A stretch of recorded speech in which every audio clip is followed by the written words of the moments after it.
સુરત મહાનગરપાલિકા દ્વારા 200 કરોડના ગ્રીન બોન્ડ ખુલ્લા મુકાયા છે, જેનું સબસ્ક્રિપ્શન 9 ઓક્ટોબર સુધી ખુલ્લો રહેશે, જે અંગે સુરત મનપા કમિશનરની માહિતી આપી.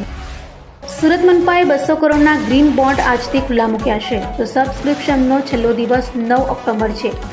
આ બોન્ડમાં રોકાણ કરવા ઓછામાં ઓછું 10,000 અને તે પછી 1000ના ગુણાંકમાં વધારી શકાશે. તો 8% વાર્ષિક વ્યાજદર હોય, જેથી અન્ય એફડી કરતાં આ ગ્રીન બોન્ડમાં રોકાણ માટેની શેરીજનોને તક છે. આ બોન્ડ પર દર 6 મહિને વ્યાજની ચૂકવણી કરવામાં આવશે. ડીમેટ એકાઉન્ટ, બેંક, ભીમ એપ, પેટીએમ થકી સબસ્ક્રિપ્શન કરી શકાશે.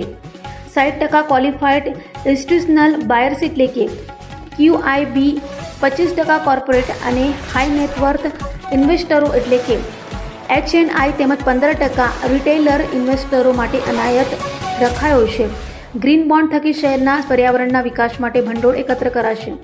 આ બોન્ડનો મુખ્ય ઉદ્દેશ સૌર, પવન ઉર્જા, ટ્રીટેડ વોટર રિસાયકલ અને રીયુઝ જેવા 6 મહત્વના ગ્રીન પ્રોજેક્ટો માટે ભંડોળ એકત્ર કરવાનું છે.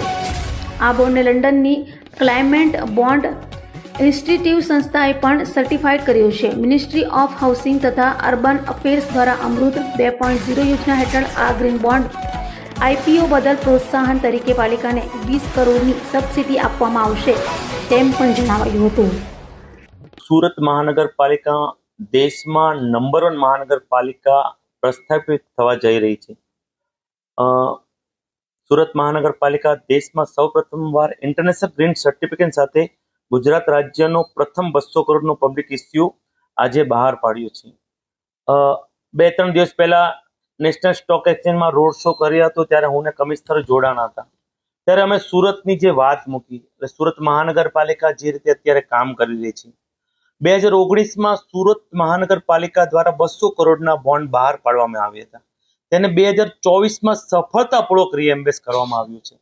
અને આજે જ્યારે ગ્રીન એન્વાયરમેન્ટમાં જ આજે ગ્રીન બોન્ડના જે પૈસા આવવાના છે, વાપરવાના છે, કદાચ દેશમાં પહેલી મહાનગરપાલિકા હશે.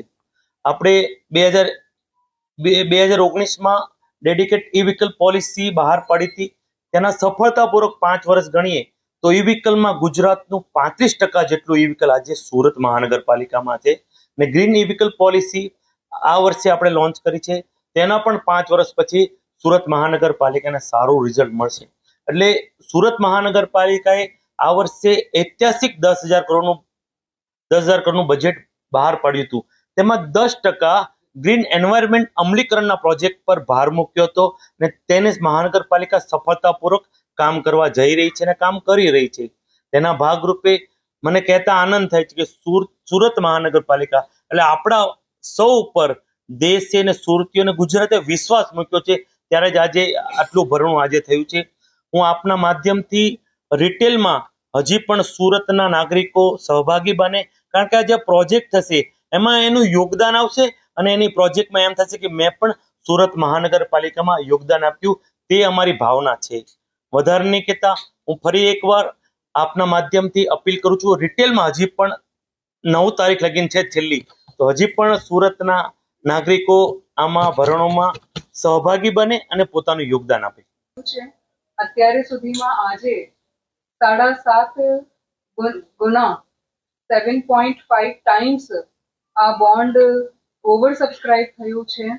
દરેક કેટેગરીમાં QIB ની કેટેગરીમાં 8.8 ટાઈમ્સ ઓવર સબસ્ક્રાઇબ થયું છે.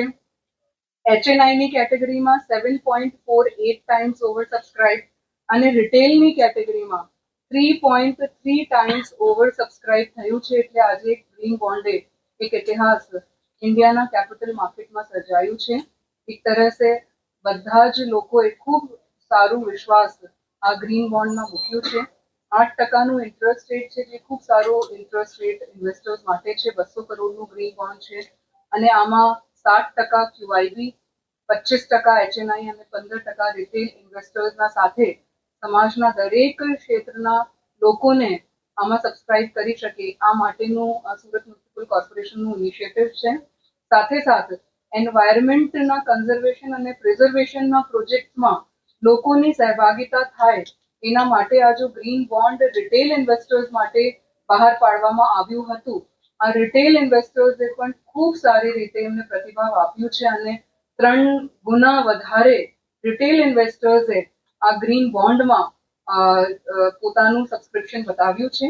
ગુજરાત રાજ્યનું ફર્સ્ટ મ્યુનિસિપલ ગ્રીન બોન્ડ છે જે લોકો સમક્ષ ખુલ્લું મૂકવામાં આવ્યું છે અને ઇન્ડિયામાં ઇન્ટરનેશનલ સર્ટિફિકેશન લીધા પછી લોકોના સમક્ષ ગ્રીન બોન્ડ મૂકવા માટેનું આ ઇનિશિયેટિવને આજ ખૂબ સારું પ્રતિસાદ મળ્યું છે. ભારતના માનનીય વડાપ્રધાનશ્રીએ મ્યુનિસિપલ બોન્ડ માટે ભારત દેશમાં ઘણા બધા રિફોર્મ્સ લીધા છે અને નેટ ઝીરો 2070 માટેનું સંકલ્પ લીધું છે. ગુજરાત રાજ્યના માનનીય મુખ્યમંત્રીશ્રીના માર્ગદર્શન હેઠળ 2047 સુધી ગુજરાત રાજ્યને નેટ ઝીરો બનાવવા માટેની જે પરિકલ્પના છે આ પરિકલ્પના અંતર્ગત સુરત મહાનગરપાલિકાએ ઇનોવેટિવ ફાઇનાન્સિંગ, ગ્રીન બોન્ડ, લોકોની સહભાગિતા અને એન્વાયરમેન્ટલ સસ્ટેનેબિલિટીનું આજે જો ઇનિશિયેટિવ લીધું છે સમગ્ર ભારત દેશમાં આજ એક ઐતિહાસિક એમની સફળતા સુરત મ્યુનિસિપલ કોર્પોરેશનના ગ્રીન બોન્ડને મળી છે.